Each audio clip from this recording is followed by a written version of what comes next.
দেখছেন নিউজ 18 বাংলা। এই মুহূর্তে গুরুত্বপূর্ণ সব খবর নিয়ে মিমি রয়েছে আপনাদের সঙ্গে। এরই মধ্যে আমরা সবাই জানি যে হাইকোর্টের এক রায়ে এক ধাক্কায় চাকরি হারিয়েছেন 25,753 জন যোগ্য অযোগ্য নির্বিশেষে। যারা নিজেদের যোগ্যতায় চাকরি পেয়েছেন তারা প্রশ্ন তুলছেন যে অযোগ্যদের দায় আমরা কেন নেব।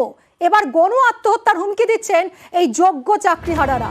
আদালতের নির্দেশে শেষ সাধু অসাধু, টাকা দিয়ে আর যোগ্যতায় চাকরি পার্থক্যহীন। অযোগ্যদের সঙ্গে যোগ্যদেরও চাকরি বাতিল। চাকরি ফেরাতে গণ আত্মহত্যার হুমকি যোগ্যদের।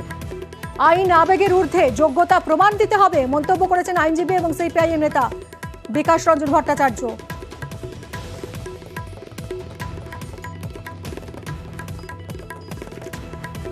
কি বলছেন এই যোগ্য চাকরিহারারা, আসুন শুনি।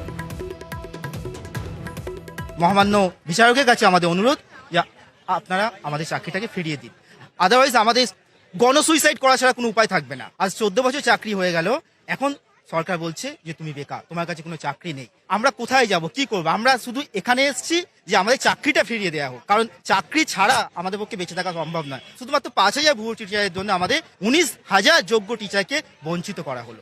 এটা কি কোনো রায় হয়েছে বলুন? দিশাহারা এই মুহূর্তে যোগ্য চাকরিহারারা। কেন তাদের চাকরি গেল, কি তাদের অপরাধ বুঝতেই পারছেন না।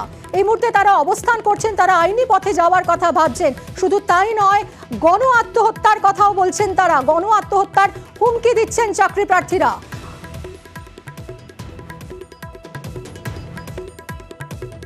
মহামান্য বিচারকের কাছে আমাদের অনুরোধ যে আপনারা আমাদের চাকরিটাকে ফিরিয়ে দিন, আদারওয়াইজ আমাদের গণসুইসাইড করা ছাড়া কোনো উপায় থাকবে না। আজ 14 বছর চাকরি হয়ে গেল, এখন সরকার বলছে যে তুমি বেকার, তোমার কাছে কোনো চাকরি নেই। আমরা কোথায় যাব, কি করব? আমরা শুধু এখানে এসেছি যে আমাদের চাকরিটা ফিরিয়ে দেওয়া হোক, কারণ চাকরি ছাড়া আমাদের পক্ষে বেঁচে থাকা সম্ভব নয়। শুধুমাত্র 5,000 ভুয়ো টিচারের জন্য আমাদের 19,000 যোগ্য টিচারকে বঞ্চিত করা হলো।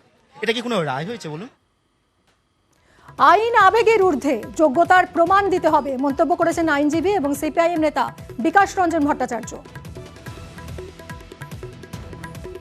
তারা যোগ্য, এই যোগ্যতা তো প্রমাণ করতে হবে না আদালতে। আদালতে যদি প্রমাণ করতে পারেন তবে তাদের চাকরি থাকবে। কিন্তু এই ধরনের নেতিবাচক কথা বলে মানুষের মধ্যে খানিকটা আবেগ তৈরি করে তো কোনো সমাধান হয় না। আইনটা আবেগের ঊর্ধ্বে। দুর্নীতি হয়েছে, তারা জেনে হোক না বুঝে হোক এই দুর্নীতিমূলক প্রশাসনের সঙ্গে এতদিন সহযোগিতা করেছে, তারা তাদের যোগ্যতা প্রমাণ করে নিশ্চয়ই চাকরি ফেরত পাবেন। সবাইকে শুনেছেন আদালত, সমস্ত সুযোগ তাদের তৎসত্ত্বেও তারা সেই চেষ্টা করেননি, বা চেষ্টা করে থাকলে প্রমাণ করতে পারেননি। এখনো সুযোগ আছে, এখনো যদি তারা মনে করেন আদালতের কাছে যেতে পারেন, তাদের বক্তব্য রাখতে পারেন। যাবেই তো, গোটা প্রক্রিয়াটাই দুর্নীতিমূলক। জন্ম হয়েছে দুর্নীতিমূলক প্রক্রিয়ার মধ্যে। তিনি যদি মনে করেন দুর্নীতিমূলক প্রক্রিয়ার মধ্যে থেকেও আমি দুর্নীতিমুক্ত ছিলাম, সেটা তাকে দায়িত্ব নিয়ে প্রমাণ করতে হবে। আর এই যোগ্য প্রার্থীদের চাকরি হারানো নিয়েও শুরু হয়ে গেছে রাজনীতি। যোগ্যদের চাকরি বাতিল নিয়ে বিরোধীদের নিশানা করেছে তৃণমূল। শুনুন শান্তনু সেন, তৃণমূল সাংসদ, তার বক্তব্য। আজকে 5,000 কিছু মানুষের চাকরি নিয়ে বিতর্ক ছিল, সেখানে তাহলে বাকি 19,500 মানুষের চাকরি এইভাবে বাতিল করা হলো কেন? সরকারকে ভুল শুধরানোর জন্য সুযোগ কেন দেওয়া হলো না? আজকে আমরা দেখেছি ভারতবর্ষে যখন সব থেকে বেশি 45 বছরে এই মুহূর্তে বেকার, তখন বাংলায় নতুন করে এমপ্লয়মেন্ট জেনারেশন হচ্ছে। আর তার সত্ত্বেও বিরোধীরা যাতে বাংলার মানুষের হাতে কাজ না থাকে, তারা আইনের বেড়াজাল তৈরি করে তাদের সমর্থনের কিছু মানুষকে উস্কে দিয়ে কোর্ট কাছারি করে নিয়োগ প্রক্রিয়াটাকে বন্ধ করে দিয়ে একটা বিতর্কের জায়গায় তৈরি করছে যাতে মানুষের কাজ চলে যায়। এটা অত্যন্ত দুর্ভাগ্যের। সেই জন্য আমাদের সরকার এই লড়াই লড়বে এবং সুপ্রিম কোর্টে যাওয়া হবে, সেটা আমাদের মুখ্যমন্ত্রী ইতিমধ্যেই বলেছে।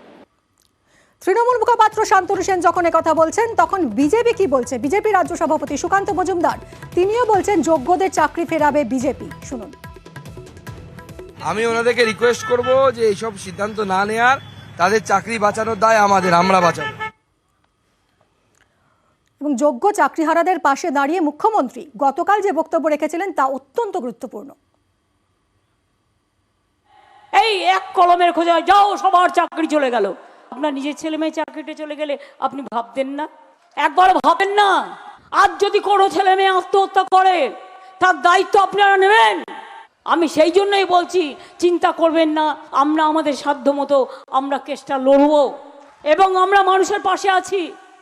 যে শিক্ষক শিক্ষিকারা স্কুলে চাকরি করছেন 8 বছর ধরে, তাদের একটা সামাজিক সম্মান হয়নি? স্কুলে পড়ে কোথায় যাবে? স্কুলগুলোতে মাস্টার কোথা থেকে আসবে? স্কুলে বাচ্চারা গিয়ে বসে থাকবে, ওখানে বিজেপির লোকেরা গিয়ে পড়াবে। আর আজ যোগ্য চাকরিহারারা কি বললেন শুনুন।